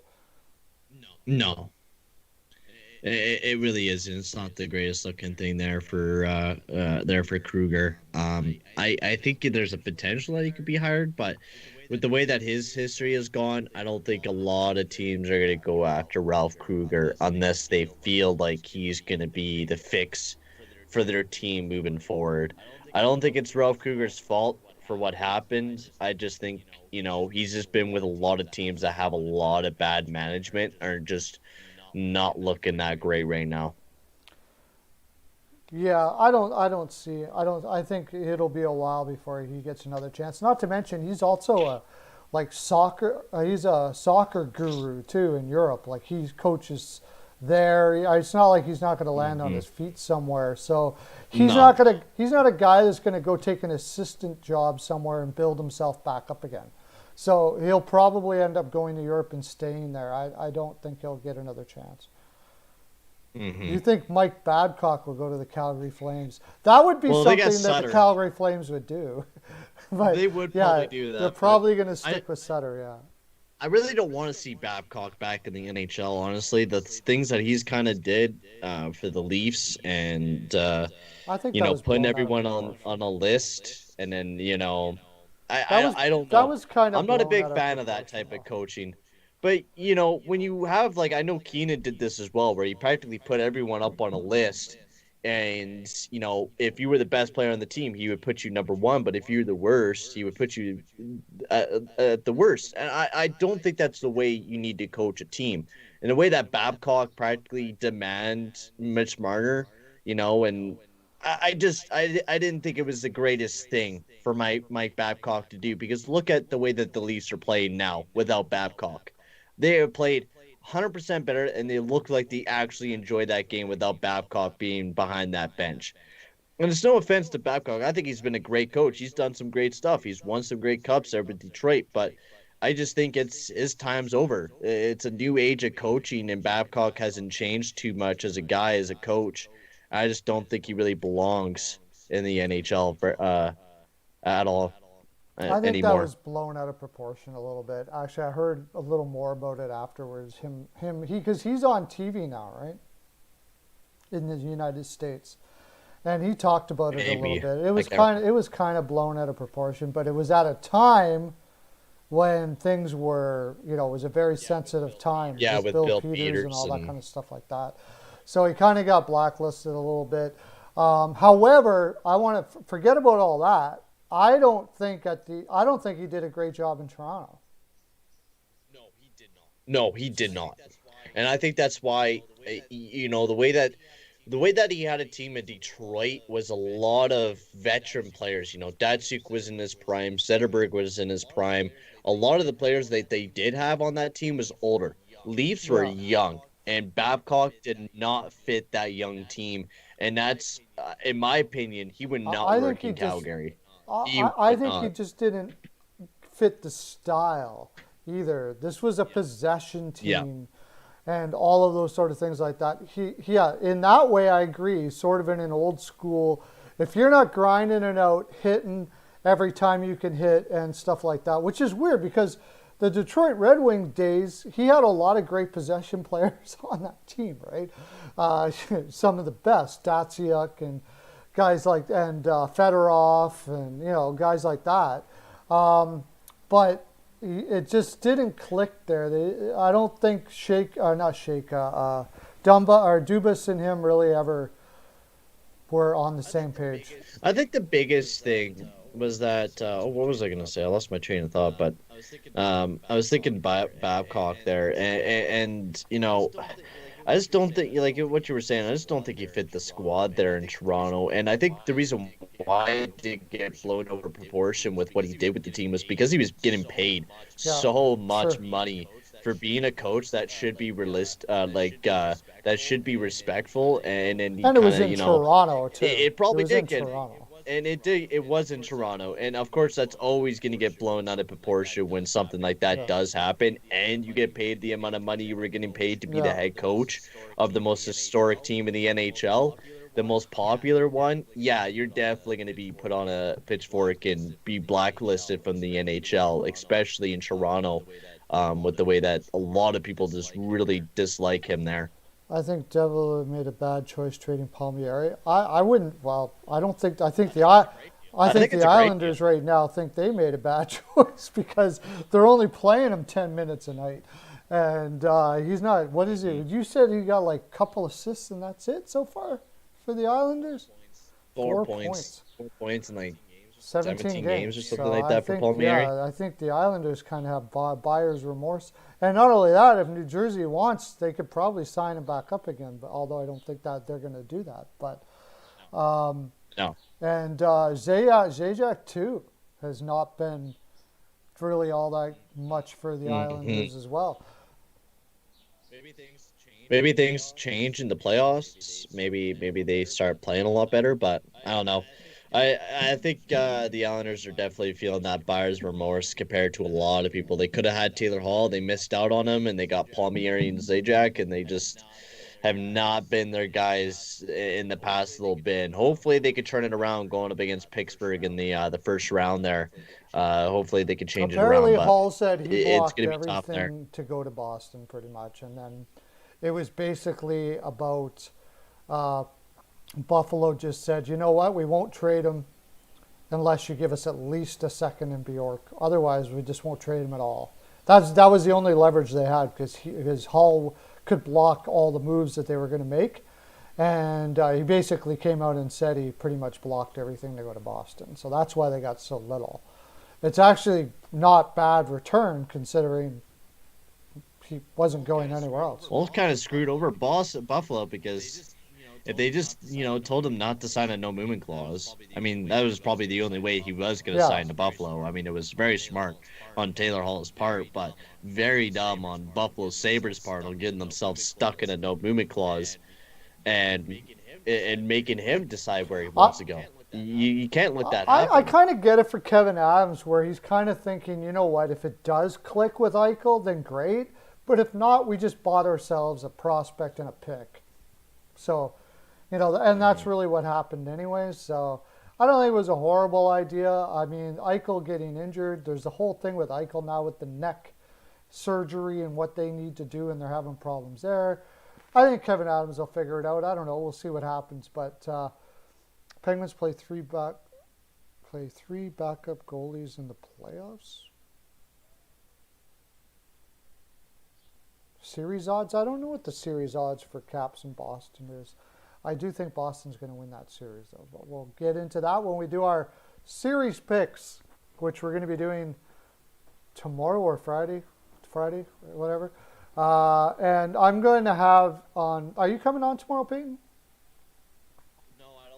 No, I don't think we'll be able to join you tomorrow. So it'll probably, maybe Steele will be back on again. Friday, we're going to have E-Money in the house. E-Money's going to be on with us Friday. Ooh. Yeah, so that'll be exciting. Look forward to that. E-Money's freaking awesome. He has a podcast called On the Money. He does. He's a big football guy. Also does hockey. Big Washington Capitals fan, Devondra. Yeah. So he'll be on Friday, and it's going to be good times.